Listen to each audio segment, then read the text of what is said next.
What's going on, guys? Welcome back to the channel. Before we get into today's video, I want to thank all those who have been subscribing to my channel and getting the word out about the channel. I really appreciate the support you guys are giving me.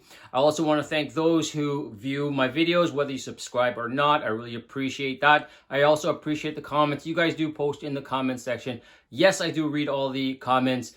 Sometimes I don't have the opportunity to reply back to you guys, but yes, I do see the comments you guys do post. Also, if you have any questions concerning joining the Army Reserves or recruiting, you guys can also DM me on Instagram. So let's get into today's video.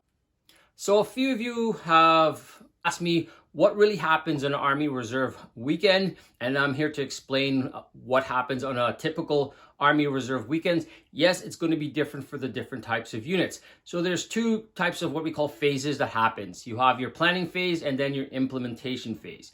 The planning phase, and I'll get into that in a second, but the implementation phase is basically you on the ground doing your job. So the planning stage, I'm not going to get too much into it. I'll give you guys just a brief introduction, what happens during the planning stage. So during the planning stage, your CO, your OCs of your company or companies, sergeant majors, and your ops cell will get together and start planning an exercise for you. Now, when they're planning these exercises, they do it a year before, but then they come back and make sure everything starts going, basically getting the ball rolling. So there's a lot of moving parts in the planning phase. Basically, you're looking at things like booking the training range, your bib site, ammunition, okay, whether you're firing blank ammunition, live ammunition, and using pyrotechnics and such, you have to get the ammunition. You're also looking at your rations, whether it's a hot meal or it's going to be your IMP, which is our version of rations. So that has to be ordered. Vehicles have to be ordered, put together, and things like that. Any type of specialty kit that your unit doesn't have, that has to be ordered from base proper within the training area. Also in the planning phase is basically your pay, what you have to get paid for the weekend. That has to get sorted out with the HRA clerks and things like that. Liaisoning with other units who may be attached to your company. So during the planning phase, there's a lot of moving parts. Like I said before, everything has to fall into place for your unit to have a successful exercise. So with the next phase, what happens is on your typical Army Reserve weekend, you show up down at your local army around 19:30, 7:30 for civilians. You're going to basically show up with all the kit you're going to need for that weekend, mainly your rucksack, any type of clothing, your helmet, your tactical vest, extra boots, socks, all that good stuff that a soldier needs to work in the field. So you're going to show up, you're going to form up in your sections. Your section commander will do a quick roll call to make sure everyone who's supposed to be on the exercise is there.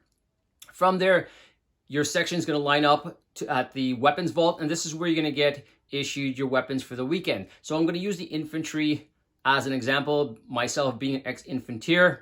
So within an eight-person infantry section, you're going to 4 of your members of your section will be issued with C7A2s.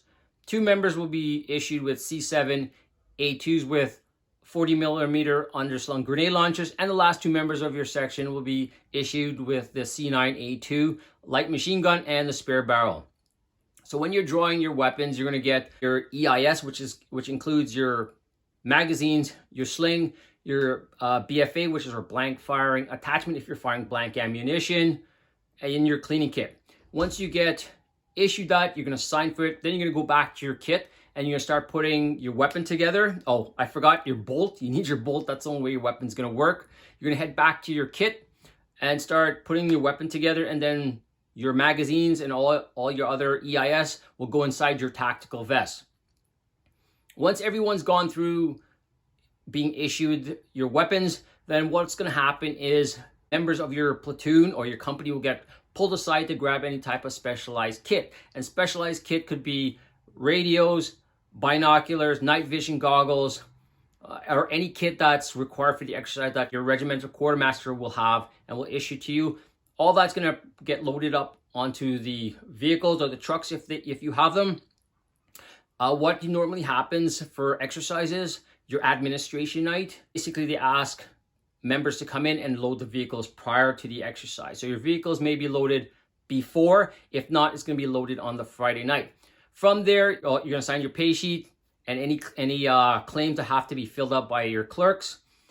There'll be a quick roll call. Your OC will do a roll call, make sure everyone who's supposed to be in the exercise is there, and you're good to go. You're going to wait for your coach bus to arrive to take you to the training area. We usually leave around 9:30. If you have other vehicles going with you onto the exercise, they will be, the drivers and the co-drivers will be off to the side, going through their vehicle packet and basically organize themselves to head out onto to the training area. Now, there are two types of exercises that are in play within your units. There is your non-tactical type exercise and your tactical exercises. In your non-tactical exercises, it can be anything from refresher type training before a actual exercise you're going to do maybe a month or two away. It could be on the ranges, getting qualified on your weapons, right? Or it could be working with another unit in a non-tactical type situation. On the tactical side is basically you're gonna get onto the bus, you're gonna cam up, right? And then you're gonna head straight into the exercise. Whether you stay on camp proper in shacks or you go straight down into the training area into your bib site. On a tactical type exercise, the enemy is active. So when you get into your bib site, you're gonna offload off your bus, you're gonna move into your section areas within your hide, and you're gonna do what we call a listening halt. A listening halt is basically everyone's gonna stop moving, making noise, and you're gonna listen. If the enemy is active, you'll be able to hear the enemy because noise travels very well at night. Once you're done that, you're gonna move, either put up your shelter half or hooches as we like to call them, lay down your sleeping mats, your mattress and stuff like that, and you're gonna go to ground. If you're on top of base, your pot might be in shacks, so you're gonna have your own rooms, or you may be sharing with another person. Now, due to COVID, normal exercises, your whole section will be in one room, but with COVID restrictions, it's most likely one person per room, so your whole entire company will take up all the floors in one side of the building. On Saturday morning, you're gonna get up and you're gonna have breakfast. Now, your breakfast could be either a hot meal or your rations. Majority times it's a hot meal. From there, you're gonna get issued your ammunition and any kits you're gonna need, and you're gonna go off into the training area for the remainder of Saturday. You are gonna get lunch and you're gonna get supper on that Saturday, whether it's rations or a hot meal. It just depends on what your unit wants done. So on the Saturday, pretty much for most reserve units, it's going to be refresher training, basically getting everyone up to speed. Basically for members who have not been able to attend a lot of exercises, so you want to get everyone caught up to speed and all on the same type of level. So you can do a lot of practices. You can fire a lot of blank ammunition if you're using blank ammunition for the exercise and stuff like that. From there, you're going to move back into your bib site or your hide, and you're going to carry out your night routines. So in your night routines could be anything from maintaining listening posts, sentry posts, doing some work within the bib site, sending out standing patrols or recce patrols. So all that's going to happen all day Saturday. Now Sunday, this is when we get into the X. So what will happen is you'll get up Sunday morning, have breakfast, you're going to bomb up, load up with either your blank ammunition, and if you're doing a live ammunition section attack, you're going to get issued your live ammunition. There's going to be different types of pyrotechnics used. So let's go into like the dry type of training using blank ammunitions. So you're going to get different types of pyrotechnics. You have your T-flashes, which simulates grenades, your arty-sims, which simulates artillery, and so forth. You may have support weapons there, like your C6A1s.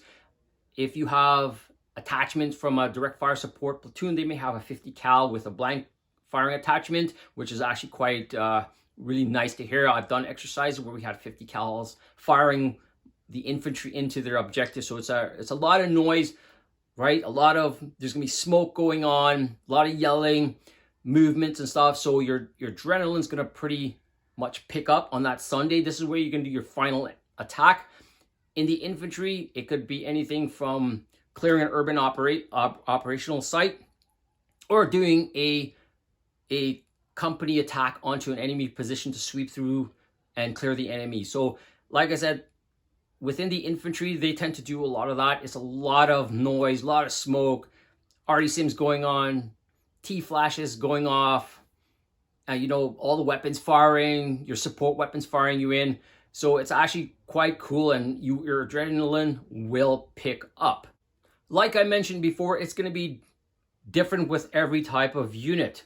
Some units will do workup type training, and then Saturday will be the culmination of all the training they did on the Saturday, or the Saturday could be that final exercise. So you're going to do all that on Sunday. At the end, you're going to get the call over the radio index. That means the exercise has stopped. You've achieved your objective, and then you're going to move back into your BIV sites. Once you get back to your BIV sites, you can start tearing down your camp. Some members of your company or your platoon may go off back into the training area to do what we call a sweep of any garbage or anything that's been left behind or forgotten. So they'll be off doing that. The remainder will start cleaning your support weapons, which is your C982, C6s, your 84s, and such. While that's going on, the remaining members of your company or your platoon will help your quartermaster break down any type of modular tent, put back all the stores, account for radios, binoculars, all that stuff that you signed out on the Friday night. And then the remainder of your company will arrive back after they've done their garbage sweep, as we like to call it. And then they're going to start cleaning your weapons until the bus arrives. So when the bus arrives, you're going to get box lunches. You're going to get on the bus, head back to your armories. The first thing you do when you get back to your armories is you're going to finish cleaning all your support weapons, your C9s, your C6, your 84s. That is priority before they go back into the weapons vault. After that's been completed, you're going to start cleaning your C7s. Those who have been issued C7s, clean them, get them ready to be turned in. Those who had the support weapons that have already been turned in, they will go help your CQ offload the vehicles, clean out all the stores, put everything back in the respective cages. Once all that's done, weapons have been turned in, your clerks will be there, you're going to sign some claims. After that, you're going to go into what we call an after action review, or AAR. And this is where your whole company will sit together with all the attachments, and your RSM and your CO will go over the teaching points. So what they're looking for is the good points for the exercise, the bad points. What went well, what went wrong? How can we improve this? How can we improve that? And basically, it's an open floor forum for all members to put up their hands and give them their feedback, right? So all that information will be noted, and they will go through it for the next exercise. So whatever they need to improve, they'll improve it before the next exercise. At the end of the day, once everything is done, your unit will form up, your CO will give you a quick brief, and then you're dismissed for the evening. Go home and enjoy the rest of your weekend before you got to go back to work or school on the Monday. So guys, that is what happens on a typical Army Reserve weekend. Like I said before, it's going to be different for different types of units, but it's pretty much all the same. Show up Friday night, do refresher training or workup training on the Saturday, and then right into the final portion of your exercise on the Sunday. Clean up, head back to your armories, AAR, and head home. So there it is, guys. I hope you guys like this video. Basically, I'm telling you that's how a typical Army Reserve weekend works. For those who are thinking about joining Army Reserves, that's what's going to happen on your one weekend a month. Your one night a week, you're going to do probably some more workup training prior to the exercise. So I hope you guys like this video. Please do comment in the comments section. Let me know what you think.